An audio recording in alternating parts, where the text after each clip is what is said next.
So hello friends, welcome to learn service. This is Ram Soni. आज हम discuss करेंगे हमारे एमपीपीएससी 2024 के सिलेबस में जो पहली यूनिट है, इसका नाम है भारत का इतिहास। इसको हम डिस्कस कर रहे हैं। इसमें एक नया पार्ट ऐड हुआ था, आपने देखा होगा, संकल्पना एवं विचार। इंग्लिश में इसको कहते हैं concept and ideas. Main topic था एंशियंट इंडियन नॉलेज ट्रेडिशन, इसे हम हिंदी बोलते हैं प्राचीन भारतीय ज्ञान परंपरा।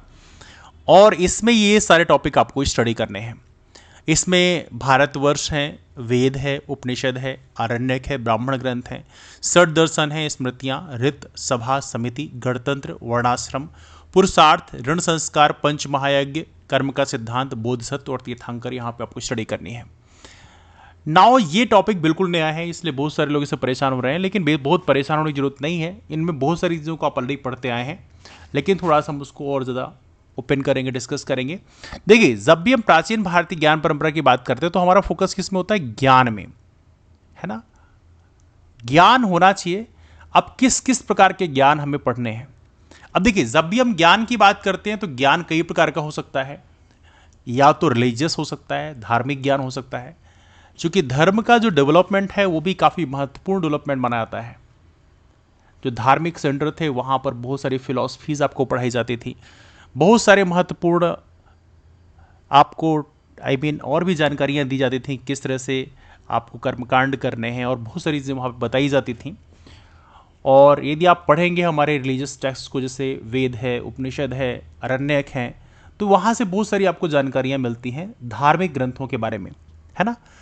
अब इसमें भी एक महत्वपूर्ण चीज़ है, जब आप पढ़ाई कर रहे होंगे तो आपके पढ़ाई का जो मेन फोकस होगा वो किस धार्मिक ग्रंथ की तरफ होगा? हिंदू धर्म के धार्मिक ग्रंथ में फोकस ज़्यादा करना है। क्योंकि यहाँ पे जितने टॉपिक दिए हैं, majority of them are belong to Hindu religion. लेकिन चूंकि यहाँ पे लास्ट में बोधिसत्व और तीर्थंकर को डिस्कस किया है, इसलिए आपको यहाँ पर जब आप पढ़ाई कर रहे होगे तो हिंदू, बुद्धिज्म और जैनिज्म, तीन में आपको फोकस करना है। लेकिन मेन फोकस आपको हिंदू धर्म के जो टेक्स्ट है उसी में करना है। तो एंशियंट इंडियन नॉलेज ट्रेडिशन में आपको मोस्टली फोकस करना है हिंदू धर्म के जो टेक्स्ट हैं उसी में फोकस करना है। लेकिन ऐसा नहीं है कि सिर्फ ज्ञान धार्मिक ही था। प्राचीन भारत में विज्ञान के क्षेत्र में भी काफ़ी डेवलपमेंट हुए थे। यदि हम बात करें, हमारे देश में बड़ी फेमस यूनिवर्सिटीज़ थी, जिसमें तक्षशिला यूनिवर्सिटी जो है वो प्राचीन भारत से संबंधित है। तक्षशिला यूनिवर्सिटी इतनी महत्वपूर्ण है चूँकि वहाँ पे चाणक्य हैं, जिनको हम कौटिल्य के नाम से भी जानते हैं, चरक हैं, जीवक हैं, इन सभी ने वहाँ पर पढ़ाई भी की थी। इसलिए प्राचीन भारत की यदि हम बात करें तो वहाँ पर भी जो चाणक्य की बात करें, चाणक्य की जो फिलॉसफी है वो काफ़ी महत्वपूर्ण है। चाणक्य का जो अर्थशास्त्र है जो उन्होंने लिखा था, उसमें कंप्लीट जो एडमिनिस्ट्रेशन है वो कैसे मैनेज उसको करना चाहिए उसके बारे में पूरा लिखा है। मतलब एक प्रकार से नाम तो उसका अर्थशास्त्र है, लेकिन एक पॉलिटिकल डॉक्यूमेंट है ना। तो ये देखा जाए तो ऐसा नहीं कि सिर्फ धार्मिक ज्ञान ही बस केवल प्राचीन भारत में दिया गया। प्राचीन भारत में हमें अन्य क्षेत्रों में भी काफ़ी महत्वपूर्ण डेवलपमेंट हुए। इसमें स्पेशली यदि हम बात करें तो तक्षशिला यूनिवर्सिटी काफ़ी महत्वपूर्ण थी, हालांकि उसको बाद में डिस्ट्रॉय कर दिया गया, दैट्स डिफरेंट। लेकिन देखा जाए तो तक्षशिला यूनिवर्सिटी का बहुत बड़ा कंट्रीब्यूशन था, और तक्षशिला यूनिवर्सिटी एंशियंट टाइम में ही डेवलप किया गया था। हालांकि बाद में नालंदा यूनिवर्सिटी भी डेवलप हुई। हालांकि Nalanda university 5th century AD में डेवलप किया गया, जिसको कुमारगुप्त के द्वारा एस्टेब्लिश किया गया था, है ना। उसके बाद विक्रमशिला यूनिवर्सिटी है, उदांतपुर यूनिवर्सिटी, ऐसे बहुत सारी यूनिवर्सिटीज़ का फॉर्मेशन हुआ। तो हम यहाँ पे क्या देख रहे हैं कि हमारा जो नॉलेज सेंटर्स हैं, उन नॉलेज सेंटर्स में रिलीजन के अलावा साइंस है, फिलॉसफी है, लिटरेचर है, वहाँ पर भी प्रॉपर तरीके से काम किया गया। अब यहाँ पे जो क्वेश्चन आपसे बनेगा वो किस तरह से बनेगा? जैसे रिलीजियस टेक्स्ट, अब जिस देखो प्राचीन भारतीय ज्ञान परंपरा जो क्वेश्चन बनेंगे उसमें आपसे पूछ लिया जाएगा कि चलो रिलीजियस तो टॉपिक हमारे पास बाद में भी सारे आपको पढ़ने, जैसे वेद है, उपनिषद है, आरण्यक, इनका नाम प्रॉपर तरीके से ऑलरेडी लिखा हुआ है ना। कुछ के नाम नहीं लिखे हुए, जैसे कि देखा जाए तो बोधिसत्व टर्म जरूर यहाँ पर लिखा हुआ है। तो बोधिसत्व में बुद्धिज्म के बारे में हम लोग थोड़ा डिस्कस जरूर करेंगे, स्टडी करेंगे प्रॉपर तरीके से। लेकिन यहाँ पर देखा जाए तो कुछ ऐसे हैं, जैसे देखा है 16 महाजन पदों के बारे में डिस्कस किया गया था। तो ये चीज़ें जो हैं हमें उनके बारे में थोड़ा डिस्कस करना होगा, स्टडी करना होगा। तीर्थंकरों के बारे में, 24 तीर्थंकरों के बारे में हम लोग प्रॉपर तरीके से पढ़ेंगे, है ना। तो देखा जाए तो यहाँ पे लेकिन मेनली फोकस जो है हिंदू धर्म के रिलीजियस टेक्स्ट में ज़्यादा रखा गया है। लेकिन इसके अलावा यहाँ पर एंशियंट इंडियन नॉलेज ट्रेडिशन में साइंस के क्षेत्र में जो कंट्रीब्यूशन है, ऐसे आपसे पूछा सकता है कि जीवक क्या थे, तो जीवक जाने माने फिजिशियन थे, डॉक्टर थे देखा है तो। भास्कर की बात करें, एस्ट्रोनॉमी के क्षेत्र में उनका बहुत बड़ा कंट्रीब्यूशन रहा है। और दिखा है तो डेसिमल सिस्टम को डेवलप करने में काफ़ी महत्वपूर्ण कंट्रीब्यूशन रहा। इनका सिद्धांत शिरोमणि जो किताब है वो काफ़ी महत्वपूर्ण है। लिटरेचर के क्षेत्र में पाणिनि की बात करें, ये संस्कृत ग्रामर इन्होंने डेवलप किया था, अष्टाध्यायी के नाम से मशहूर है ना। तो ये फिलॉसफी की बात करें, फिलॉसफी में देखा जाए तो ऑलरेडी सबसे महत्वपूर्ण जो फिलॉसफिकल हमारा जो टेक्स्ट है जिसको हम लोग डिस्कस करते हैं, दैट इज़ बेसिकली उपनिषद। तो उपनिषद काफ़ी महत्वपूर्ण है। तो उपनिषद में उपनिषदों के बारे में हम लोग पढ़ेंगे, लेकिन साथ में यहाँ पर कुछ उपनिषद ऐसे हैं जहाँ से क्वेश्चन पूछा जाता है। जैसे मुंडकोपनिषद से क्वेश्चन पूछा आता है, ये क्वेश्चन यूपीएससी में पूछा गया था, ये मुंडकोपनिषद से क्या लिया गया था, है ना।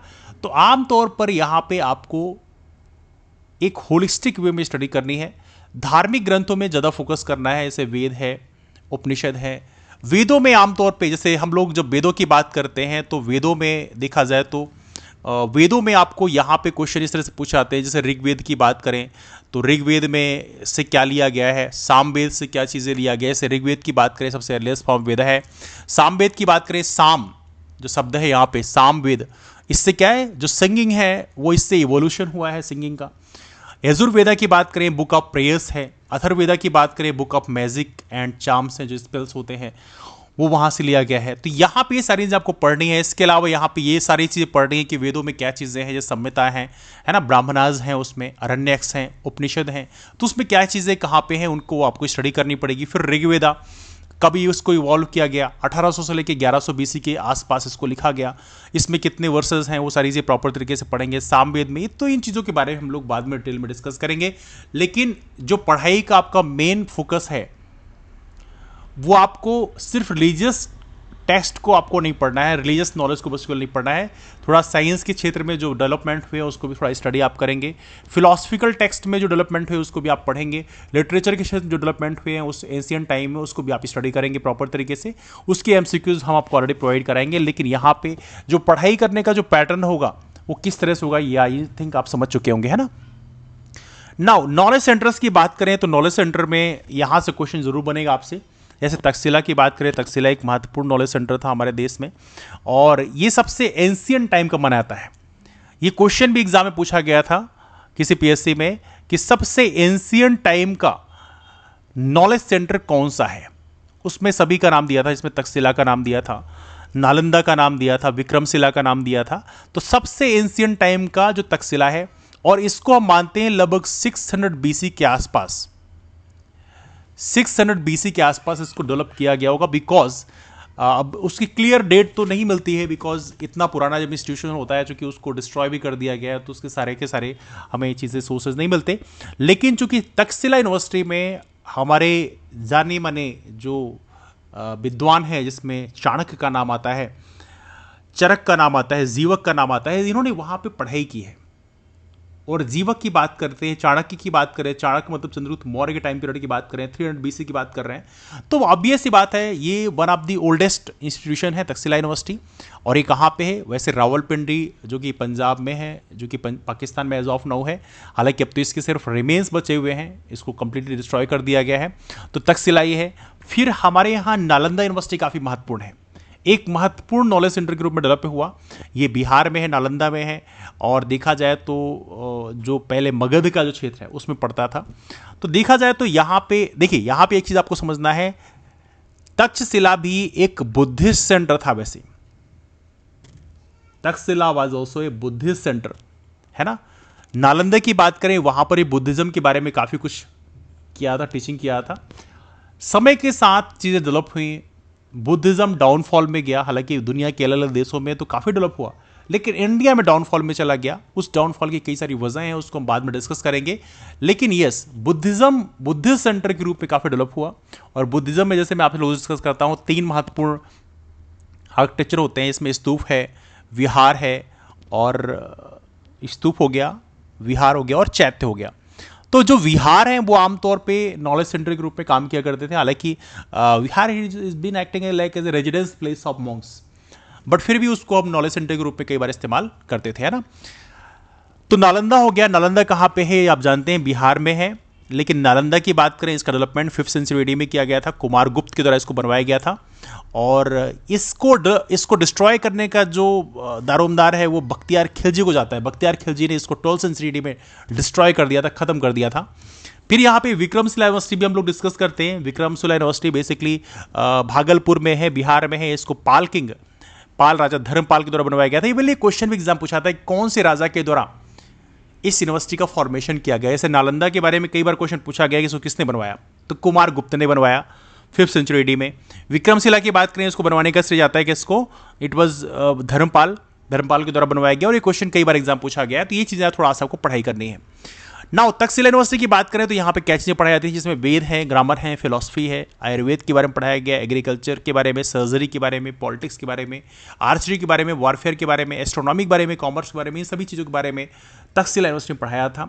नालंदा की बात करें, यहाँ पर भी ये चीज़ें पढ़ाई जाती थी। लेकिन यस, जो ये टॉप लेवल के यूनिवर्सिटीज़ थे, इसमें ऑब्वियस बात जो एंट्री होती थी वो एंट्रेंस एग्जाम के थ्रू एंट्री होती थी। ये काफ़ी महत्वपूर्ण है। विक्रमशिला की बात करें, यहाँ पर evenly Vikramshila university was famous for Buddhist तंत्र।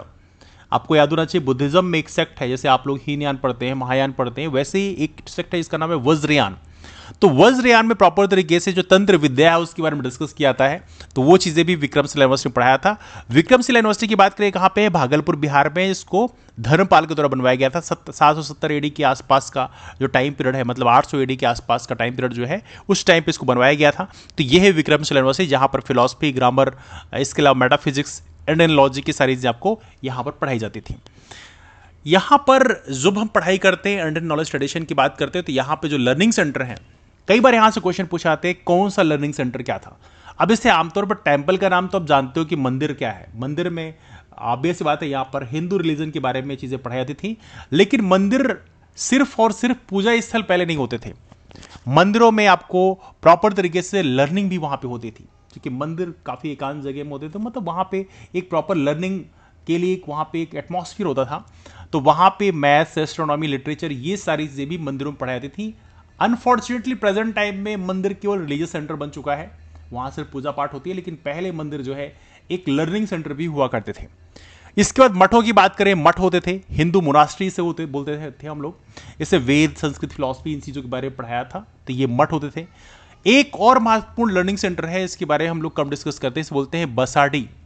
बसाड़ी किसका लर्निंग सेंटर है आपको पता होना चाहिए। ये वैसे जैन रिलीजन का लर्निंग सेंटर भी था और साथ में वर्शिप प्लेस भी था, है ना। तो यहाँ पे जैन फिलॉसफी पढ़ाई जाती थी। इसके अलावा विहारों की बात करें, विहार बुद्धिस्ट मोनास्ट्री होते थे, ये भी प्रॉपर तरीके से एक लर्निंग सेंटर होते थे। तो यहाँ पर इन चीज़ों के बारे में भी एग्जाम में क्वेश्चन पूछा जाएगा, कि जैसे पूछा जाए मंदिर, मठ के बारे में तो आपको पता ही है, लेकिन बसाडीज के बारे में यदि पूछ लिया जाता है तो वहाँ पर आपको कन्फ्यूजन हो जाएगा। तो आपको ये चीज़ें भी आपको प्रॉपर तरीके से पढ़ना होगा। और इसके अलावा जब हम लोग पढ़ेंगे प्रॉपर तरीके से, अपने बाकी टॉपिक कंप्लीट करेंगे, तो इसमें भारतवर्ष कहाँ कहाँ शब्द इस्तेमाल किया गया, भारतवर्ष का मतलब क्या है, इंडियन सब कॉन्टिनेंट हम किसको बोलते हैं, वेद कितने प्रकार के हैं, कौन से वेद में क्या क्या चीज़ें हैं, और उसके अलावा सबसे महत्वपूर्ण जो चीज़ें क्वेश्चन पूछ जाती हैं, कौन सा वेद का फॉर्मेशन किस टाइम पीरियड में हुआ, वो सीक्वेंस आपसे कई बार पूछ लिया जाता है। उपनिषदों की बात करें, उपनिषदों में काफ़ी सारे बन जाते हैं। मुंडकोपनिषद से कई दफ़ा क्वेश्चन पूछा गया है। आरण्यक क्या होता है, ब्राह्मण ग्रंथ क्या होते हैं, षड दर्शन, स्मृतियाँ, जैसे ऋत से क्वेश्चन कई बार पूछा गया है। तो ये चीज़, सभा क्या होती है, समिति क्या होती है, इनके पास क्या पावर होते हैं, ये क्वेश्चन आमतौर पर बन जाता है। गणतंत्र की बात करें तो जैसे आप लोग 16 महाजनपद के बारे में पढ़ते हैं, तो वहां भी पूछा जाता है कि गणतंत्र क्या था, कौन से महाजनपद में गणतंत्र हुआ करता था। तो आमतौर पे ये क्वेश्चन भी आपको पढ़ने होंगे प्रॉपर तरीके से। ये क्वेश्चन आपसे गणतंत्र का मतलब ये नहीं पूछा जाएगा आपसे एग्जाम में, प्रीलिम्स के एग्जाम में, क्योंकि वहाँ ऑब्जेक्टिव क्वेश्चन होगा। तो गणतंत्र का मतलब तो चलो ठीक है, आप लोग जैसे लोकतंत्र पढ़ते हो, गणतंत्र पढ़ते हो, तो गणतंत्र होता क्या है, यदि मैं आपको समझाने का प्रयास करूँ, लोकतंत्र क्या होता है, गणतंत्र क्या होता है, ये दोनों टर्म समझना आपको, थोड़ा 2 मिनट में डिस्कस करूंगा। लोकतंत्र का मतलब है डेमोक्रेसी। डेमोक्रेसी का मतलब होता है हर एक सिटीजन को, नागरिक को अपना प्रतिनिधि चुनने का अधिकार, इसे हम बोलते हैं लोकतंत्र, ठीक है।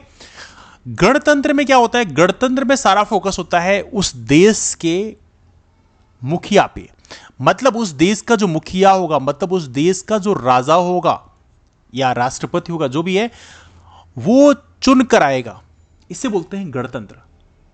वो मोनार्कियल नहीं होगा, मतलब राजा का बेटा राजा नहीं बनेगा। गणतंत्र का मतलब है देश का जो मुखिया है वो चुन के आएगा अब वो चुनाव दोनों प्रकार से हो सकता है, प्रत्यक्ष भी हो सकता है, अप्रत्यक्ष भी हो सकता है। जैसे हमारे देश में राष्ट्रपति का चुनाव अप्रत्यक्ष तरीके से होता है, सीधे जनता वोट नहीं करती। अमेरिका की बात करो, अमेरिका में प्रेसिडेंट का चुनाव डायरेक्ट होता है, आप सीधे के सीधे प्रेसिडेंट को वोट करते हो। लेकिन इंडिया में ऐसा नहीं होता है। इंडिया में प्रेसिडेंट का इलेक्शन इनडायरेक्ट फॉर्म में होता है, मतलब पहले आप सांसद विधायक चुनते हो, फिर वो सांसद विधायक अपने वोटिंग करके राष्ट्रपति का चुनाव करते हैं, है ना। तो ये चीजें अब गणतंत्र में देखें तो 16 महाजनपदों में कुछ महाजनपद ऐसे थे जो गणतंत्र थे, कुछ ऐसे थे जो मोनार्कियल थे, जहां पे राजा का बेटा राजा बनता था, राजतंत्र था जहां पे। तो ये चीजें भी आपको यहां पे पढ़नी पड़ेगी, ये क्वेश्चन भी एग्जाम में पूछे जाएंगे। बोधिसत्वों से क्वेश्चन बनेगा, यहां पे तीर्थांकरों से क्वेश्चन बनेगा। हालांकि सारे तीर्थांकर आपको याद करना नहीं है, लेकिन पहला, दूसरा, 23वां और 24वां ये आपको याद होना ही चाहिए, उनके बारे में सारी चीजें आपको पता होना चाहिए, बिकॉज वहां से क्वेश्चन काफी ज्यादा पूछे जाते हैं। तो यहां पर हम फोकस करेंगे। ऋण संस्कार होते हैं, इसको भी हम विशेष तौर पर डिस्कस करेंगे। बाकी यज्ञ कर्म का सिद्धांत, ये सारी चीजें हम लोग डिस्कस करेंगे। लेकिन हमारे डिस्कशन का जो मेन फोकस होगा वो कैसा होगा, ऑब्जेक्टिव फॉर्म में होगा, फैक्चुअल फॉर्म में होगा, जहां से सीधे क्वेश्चन पूछे हैं। बिकॉज बहुत सारी फिलॉसफी पढ़ने का, थ्योरी पढ़ने का बहुत ज्यादा मतलब होता नहीं है ना। तो ये डिस्कशन आज हमारा पहले टॉपिक में, इसे हम बोलते हैं प्राचीन भारतीय ज्ञान परंपरा। इसके बाद कल से हम लोग बाकी जो टॉपिक है, भारतवर्ष, वेद, उपनिषद, आरण्यक, ब्राह्मण ग्रंथ, इनके बारे में डिस्कस करेंगे। तो चलिए डिस्कशन को वहीं से वाइंड अप करते हैं, मुलाकात करते हैं फिर। तब तक के लिए bye bye and take care. That's all, thanks so much.